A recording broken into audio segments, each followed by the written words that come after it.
Para pemirsa dan pendengar sekalian, saudara-saudariku semuanya, Imam Mahdi. Selama ini, mayoritas umat Islam di Indonesia dan bahkan dunia memahaminya dengan paham yang mengarah pada sosok hanya satu orang saja, Imam Mahdi itu. Dan antara Imam Mahdi versi Syiah, Imami, dengan Imam Mahdi versi Sunnah, Sunni, berbeda-beda. Interpretasinya, pemahamannya, tafsir-tafsirnya. Begitu juga Imam Mahdi versi-versi golongan selain Ahlus Sunnah wal Jamaah dan Syiah yang terpecah-pecah itu. Jadi ketika kita memahami satu bahasan yang merujuk pada satu sosok, itu kembalikan ke asal katanya, bahasanya. Imam itu pemimpin, panutan, dan Mahdi itu adalah yang mendapatkan petunjuk. Berarti jika merujuk pada pemimpin yang mendapatkan petunjuk, maka tidak hanya sosok satu orang. Bisa berada di dalam diri beberapa orang, banyak orang, atau ada di dalam beberapa negara atau banyak negara. Dan bahkan tidak hanya lingkup negara, tetapi bisa lingkup organisasi, perguruan tinggi, toreko-rekoh, ya, perkumpulan-perkumpulan yang ada. Ya, ini namanya Imam Mahdi. Walaupun secara spesifik beliau Kang Mas Ustadz Zulkifli M. Ali bersama dengan Al-Ustadz Rahmat Baikuni yang telah menekuni dunia per hari akhir atau akhir zamannya. Nah, ini untuk membanding saja, supaya kita tidak melihat, menganalisa tanpa ada pilihannya. Nah, ini kan bisa memilih, terserah jenengan nanti memilih apa yang disampaikan oleh Ustadz Uzma, ya, atau Rahmat Baikuni, Ustadz Rahmat Baikuni. Ini ibarat jalan itu ada yang tol, ada yang jalan biasa, dan bahkan ada yang alternatif. Atau kalau makanan ya menunya banyak, terserah panjenengan milih yang mana. Toh nanti keputusannya ya kembali ke panjenengan semua. Saudara-saudariku semuanya, Imam Mahdi itu bukan hanya sosok satu orang saja, tetapi setiap 100 tahun sekali itu ada Imam Mahdi. Ada pemimpin yang mendapatkan petunjuk. Kita memahami Imam Mahdi ini jangan hanya ada dan berada dalam satu negara saja di Timur Tengah, tidak, tetapi jumlah penduduk dunia sekaligus jumlah negara-negara, ya, yang menampung penduduk itu tidak sama seperti pada waktu dulu zaman Rasulullah SAW. Sekarang ini di dunia ada 224 negara yang tergabung ke Dewan Perserikatan Bangsa-Bangsa, itu antara 114-an. Dulu belum ada negara-negara sebanyak ini. Gitu. Begitu juga penduduk juga tidak sebanyak sekarang. Dulu mungkin hanya beberapa miliar saja, sekarang sudah hampir 8 miliar penduduk dunia. Gitu. Kalau saya kadang-kadang menyampaikan penduduk dunia ada 11 miliar, itu ada yang tidak tercatat, termasuk penghuni Amazon, termasuk Afrika yang tak terdata oleh Perserikatan Bangsa-Bangsa, termasuk yang ada di Papua, ya, termasuk itu. Jadi ya kurang lebihnya itu, kurang lebihnya. Jadi semua ini berdasarkan sabda Rasulullah SAW dalam salah satu hadis yang diriwayatkan oleh Imam Abu Dawud yang berbunyi, Innallaha yab'atsu li hadhil ummah ala ra'si mi'ati sanatin man yujaddidu laha dinaha. Sesungguhnya Allah akan mengutus untuk umat ini pada puncak 100 tahun sekali itu orang yang akan memperbaharui, ya, dalam memahami interpretasi, ya, ajaran agamanya umat ini. Jadi misalkan kita memahami Dajjal itu dulunya orang tinggi besar. Nah, sekarang kan kita menyampaikan tidak pernah seperti itu. Saya selama ini menyampaikan bukan itu. Begitu juga Ya'juj Ma'juj bukan itu. Begitu juga Nabi Isa, bagaimana? Apakah masih hidup atau sudah tiada? Sudah saya sampaikan. Nah, ini khusus untuk membahas tentang Imam Mahdi, mujaddid, pembaharu, dalam setiap masa, paling lama 100 tahun sekali itu akan ada di setiap masa di banyak negara. Di saat Rasulullah Shallallahu Alaihi Wasallam sudah wafat pada abad 1 itu ya diperbarui Khulafaur Rasyidin. Wa alaikum bisunnati wa sunnatil khulafa'ir rasyidin al-mahdiyin. Jadi Khulafaur Rasyidin al-mahdiyin. Karena majmu' atau jamak dari khalifah, khulafa al-mahdi, al-mahdiyin. Jadi khalifah-khalifah yang mendapatkan petunjuk, Khulafaur Rasyidin. Nah, itu termasuk bagian daripada Imam Mahdi, pembaharu. Seperti halnya misalkan pendapatnya sahabat Umar bin Khattab, pendapatnya sahabat Utsman bin Affan. Ada yang berbeda dalam penerapan ya furu'iyah, syar'iyah, fiqhiyah ketika pada zaman Rasulullah Shallallahu Alaihi Wasallam. Pada abad 1 mujaddid atau Imam Mahdinya itu berupa bukan sahabat, Khalifah Umar bin Abdul Aziz. Lalu pada abad kedua ada Madzhabul Arba'ah itu, termasuk Imam Syafi'i. Ya. Pada abad ke-6 ada Imam Al-Ghazali dan seterusnya sampai sekarang ini. Jadi terus akan ada dalam setiap masa. Nah, kita tidak boleh condong hanya pada satu orang saja. Walaupun di dalam hadis yang lain yang diriwayatkan oleh Imam Abu Dawud, ya itu juga ada keterangan persisi bahwa Imam Mahdi itu adalah orang yang bernama Muhammad, seperti nama aku kata Rasulullah, dan bapaknya seperti nama bapakku, dan berasal dari itrahku keturunan Fatimah Az-Zahra. Nah itu spesifik memang, tapi apakah benar ini hadis yang sahih atau hasan? Ya ada yang mengatakan ini sahih, ada yang mengatakan ghairu sahih.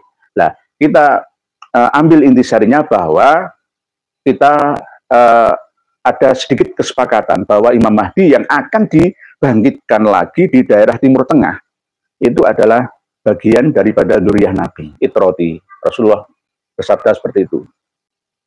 Nah, tentang namanya yaitu bisa siapa saja.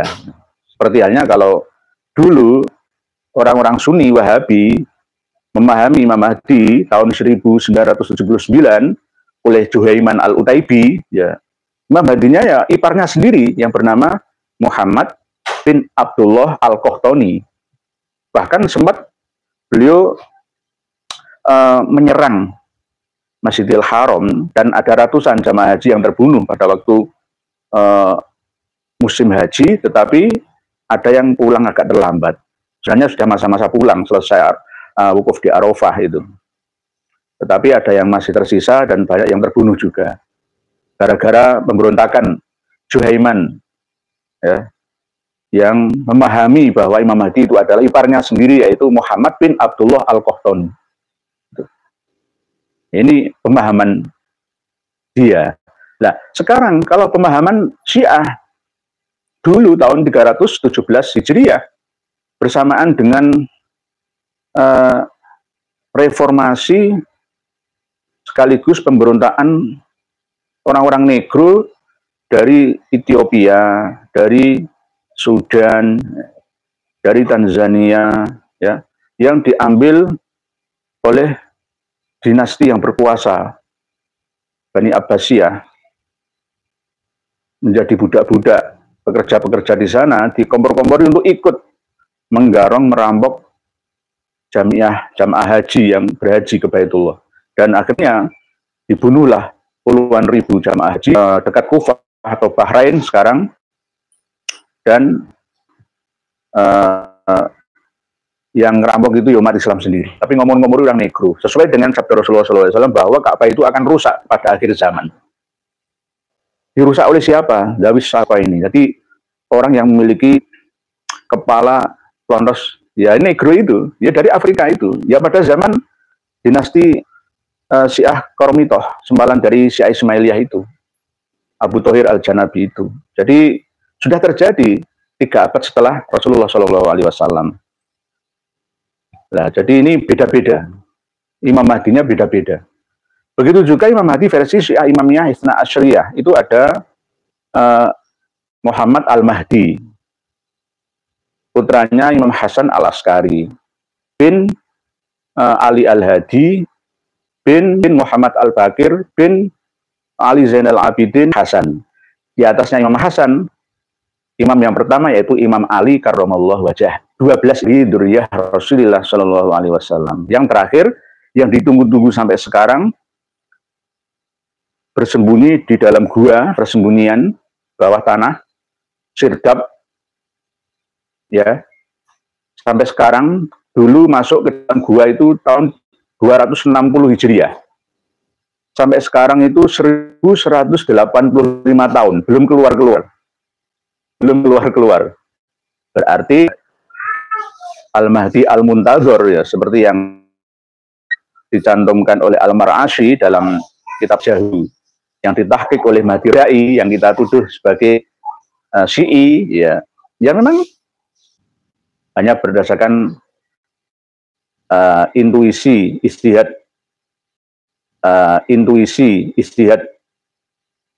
pribadi mereka sendiri. Syiah Imamiyah Isna Asyriyah. Jadi ini yang dikhawatirkan, ya, umat Islam akan terpecah belah dalam memahami konsep Imam Mahdi ini. Kalau menurut saya pribadi, ya tidak sama jelas seperti yang dipahami oleh Ustadz Dzulkifli M. Ali dan Ustadz Rahmat Baikuni. Karena dari asal atau ujung pangkalnya itu saja sudah beda.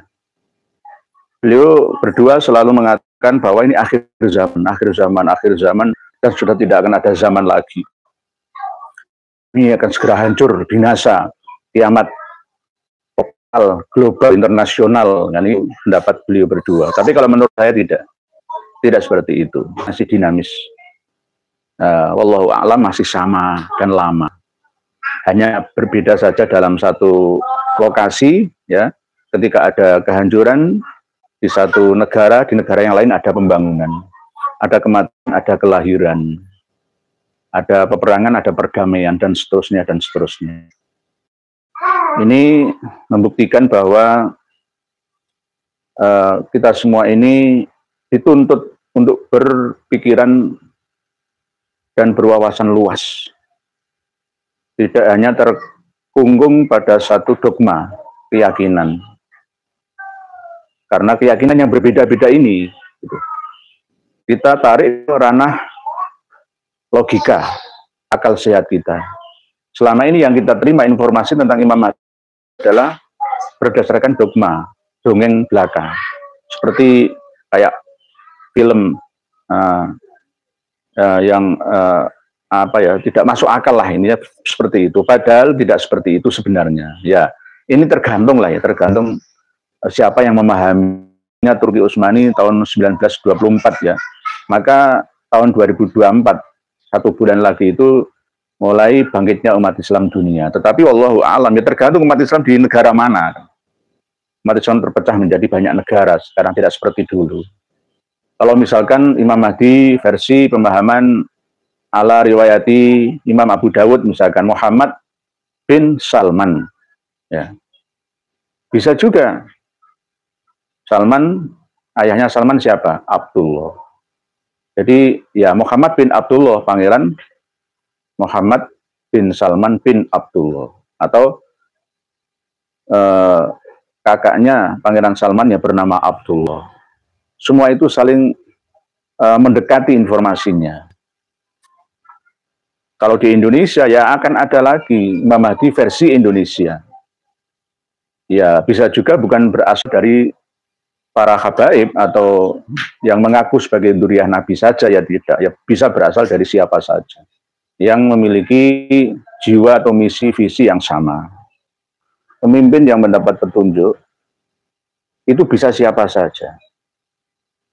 Kalau di Indonesia ini yang mengaku paling berhak menjadi Imam Mahdi adalah para Habib Alawi itu. Di mana-mana itu selalu begitu. Selalu memberi janji-janji manis kepada para santri jamaah yang masih awam. Bahwa Imam Mahdi itu dari golongan saya. Tak mungkin Imam Mahdi dari golongan selain golongan saya, ras saya. Nah itu yang tidak benar, informasi seperti itu. Sama dengan derajat kewalian seseorang tidak bisa diukur dari ras mana, golongan siapa, keturunan siapa, tidak. Tapi bisa berasal dari siapa saja. Kita kembali kepada pokok permasalahan tentang kiamat itu. Ustadz Rahmat Baikuni dengan Ustadz Zulkifli M. Ali memahami kiamat itu saja sudah berbeda dengan saya. Kiamat itu artinya bangkit dan hancur. Antara keduanya itu, kebangkitan, koma yakumu kiaman. Kiamat itu bangkit bukan hancur. Kebangkitan jiwa yang lama ke dalam raga yang baru. Dan sudah terjadi setiap saat di sekitar kita ini. Seperti yang pernah saya sampaikan, Mbah Faudol dari Senori Tuban itu, umur 9 tahun itu sudah hafal Al-Quran. Dari mana dia mendapatkan memori itu, kalau bukan manusia yang pernah hidup pada masa lalu. Imam Syafi'i itu juga begitu. Syarifuddin Khalifah dari Tanzania itu juga begitu. Umur 5 tahun itu sudah hafal Quran. Sampai sekarang beliau masih hidup. Dari jiwa-jiwa siapa? Dan banyak terbukti di sekitar kita. Ini nanti bisa diteliti secara ilmiah kebangkitan jiwa-jiwa. Manusia yang akan datang ini jiwanya akan lebih matang daripada manusia yang hidup pada masa lalu. Inilah yang namanya kiamat. Karena ada kehancuran, bencana alam, lalu di sisi yang lain ada kebangkitan-kebangkitan manusia, raga baru, jiwa lama. Sama dengan handphone kita yang selalu upgrade setiap 2 tahun sekali, upgrade terus memori atau RAM-nya, RAM dan ROM-nya. Terus teknologi itu akan maju pesat melejit seiring dengan bertambahnya waktu. Ke akhir zaman, jadi akhir zaman itu ya sekarang, setiap hari itu akhir zaman, setiap matahari terbenam itu ya akhir zaman. Jadi kita jangan putus asa. Seakan-akan itu besok itu sudah kiamat, hancur total semuanya. Nanti digiring semua di Ororo Mahsyar lah. Pengetahuan tentang padang mahsyar, rusaknya Ka'bah itu masih belum tersentuh oleh pemahaman kebanyakan umat Islam yang ada di Indonesia dan bahkan dunia. Jadi ini yang mungkin dapat saya sampaikan. Semoga tulisan panjenengan setiap huruf melalui tangan-tangan jenengan yang baik dibalas oleh Allah dengan kebaikan. Yang buruk tulisannya semoga diampuni oleh Allah semua. Semoga semuanya tersadarkan, tercerahkan, sama-sama menjadi makhluk Allah yang selalu menggunakan ayat Fa'tabiru ya ulil albab, afala ta'qilun, afala tatafakkarun, dan lain sebagainya. Wallahu a'lamu bissawab, wal afu minkum, wassalamualaikum warahmatullahi wabarakatuh.